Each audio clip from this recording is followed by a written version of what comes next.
বন্ধু বান্ধৱীসকল মই আছোহি ডিব্ৰুগড় কৃষি বিজ্ঞান কেন্দ্ৰত আছোঁ আৰু এই কৃষি বিজ্ঞান কেন্দ্ৰটো অৱস্থিত ঘোঁৰামৰাত। তাকে দাদাৰ লগত আহিলোঁ, আহি মেলি মানে অকণমান চাইছোঁ আৰু কেনেকুৱা মানে কৃষি বিজ্ঞান কেন্দ্ৰৰ গোটেই চাৰিজন মানে কেনেকৈ মানে খেতিবিলাক কৰা হয়, কেনেকৈ মানে পুলিবিলাক পচোৱা হয়, কেনেকৈ কেঁচুসাৰ উৎপাদন কৰা হয়, গোটেইবোৰ এনেই চাবৰ কাৰণে আহিলোঁ আৰু এই বেয়াটোত দেখিছে যে ইয়াত মানে পুলি পচাই থোৱা আছে। তোমাৰ সোমাবলৈ বেয়া লাগিছে, নহ'লে সোমাই দেখালোহেঁতেন। বিভিন্ন ধৰণৰ পুলি ইয়াত পচাই থোৱা আছে আৰু এই জালিবিলাক যে দেখিছে এইবিলাক বস্তাৰৰ জালি হয়। এইবিলাক এইটো কাৰণে দিছে যাতে ৰ'দটো ডাইৰেক্ট মানে পুলিবিলাকত নপৰে, যাতে এফেক্ট নকৰে। সেইটো কাৰণে মানে পুলিবিলাকত ওপৰত মানে এনেকৈ মানে এই জালিখিনি মানে দিয়া আছে, জালি বেৰ দিয়া আছে, ওপৰতো দিয়া আছে। তেনেকৈ মই দেখুৱাম বাৰু আৰু কিছু দৃশ্য ইয়াত দেখুৱাই থাকিম, আপোনালোকে চাই থাকিব। আপোনালোকে জানে মই ডিব্ৰুগড় কৃষি বিজ্ঞান কেন্দ্ৰত আছোঁহি আৰু এই ডিব্ৰুগড় কৃষি বিজ্ঞান কেন্দ্ৰটো উপস্থিত ডিব্ৰুগড় ঘোঁৰামৰাত। ঘোঁৰামৰালৈ আহিলোঁ দাদা এজনৰ লগত, আহি মেলি মানে ইয়াৰ কিছু মানে খেতি চাইছোঁ মানে কেনেকৈ কৰা হয়।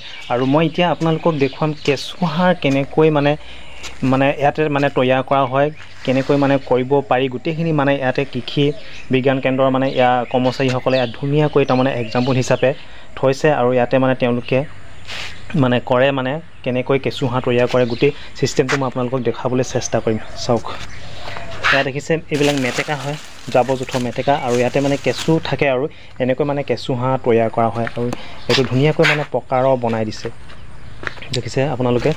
আৰু ইফালেদি দেখিছে মানে খেৰ আছে আৰু গোবৰ জাবৰ এনেকুৱাবোৰ আছে, দেখিছে। আৰু এইফালে মেটেকা আছে, মেটেকা এইবিলাক দেখিছে, এইবিলাক মেটেকা মানে গেলা পচা মেটেকাবিলাক দিছে। আৰু ইয়াৰ ভিতৰত মানে কেঁচু থাকে, কেঁচুৱে মানে গোটেই এইখিনি মানে খাই মেলি হাগে মুতে ইয়াতে মানে সেনেকৈ মানে গোটেই এই জাবৰবোৰ সাৰ হৈ যায়, মানে কেঁচুৱে খাই দিয়াৰ কাৰণে।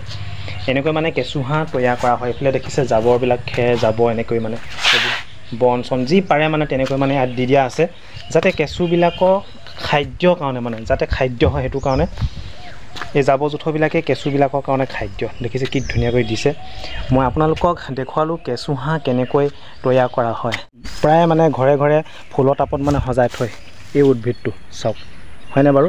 আপোনালোকে হয়তো নামটো চাগে জানে, কি হ'ব পাৰে নামটো, গতিকে কমেণ্ট কৰি জনাব আপোনালোকে। দেখিছে এই উদ্ভিদটো, তাৰমানে এই গছটো প্ৰায় মানে মানুহে ফুলৰ টাবত মানে সজাই থোৱা দেখা পোৱা যায় আৰু ঘৰে ঘৰে। আৰু এইটো ৰাউণ্ডকৈ দি দিছে, চাওক এইটো এটা টায়াৰ হয়, ৰাউণ্ড কৰি দিছে আৰু এনেকৈ মানে ধুনীয়াকৈ তলৰ গুৰিটোৰ পৰা দেখাইছোঁ। চাওক কেনেকৈ মানে ইয়াত ৰুই থোৱা আছে আৰু কেনেকৈ মানে বাঢ়ি গৈছে, দেখিছে। চাৰিওফালে অকল এই খেতিটোৱে ইয়াত কৰা হৈছে। আৰু সিফালেদি দেখিছে আপোনালোকে এইটো মাটি কঁঠাল, দেখিছে শাৰী শাৰীকৈ মাটি কঁঠাল দিয়া আছে, অকল মাটি কঁঠালে, দেখিছে কিমান দূৰ দূৰণিলৈকে অকল মাটি কঁঠালে। আৰু ইয়াত অকল এইখিনিয়ে নহয়, বহুত কিছু খেতি ইয়াৰ মানে পৰীক্ষা নিৰীক্ষা কৰি থকা হয়। আৰু পৰীক্ষা নিৰীক্ষাৰ কাৰণে ইয়াতে মানে গোটেইখিনি মানে প্ৰত্যেকটো খেতি মানে ইয়াত এক্সাম্পল আছে, কৰি থোৱা আছে অলপ অলপকৈ। আৰু এইফালে চাহ গছৰ গৱেষণাৰ কাৰণে দেখিছে চাহ গছ ইয়াত আছে। ইয়াত মানে কোন সময়ত কেনেকৈ কি মাৰিব লাগে বা কেনেকৈ কি কৰিব লাগিব, গোটেইখিনি ইয়াত মানে চাহ গছৰ পৰীক্ষা নিৰীক্ষা কৰি থকা হয়, কেনেকৈ কৰিব লাগিব। গতিকে চাওক প্ৰত্যেকটো বস্তুৱে তাৰমানে ইয়াত পৰীক্ষা কৰি থকা হয়। মই যিহেতু ইয়ালৈ আহিছোঁ, ইয়াৰ কিছু দৃশ্য মই দেখুৱাবলৈ চেষ্টা কৰিম, আৰু কিছু দৃশ্য মানে, গতিকে চাই থাকিব।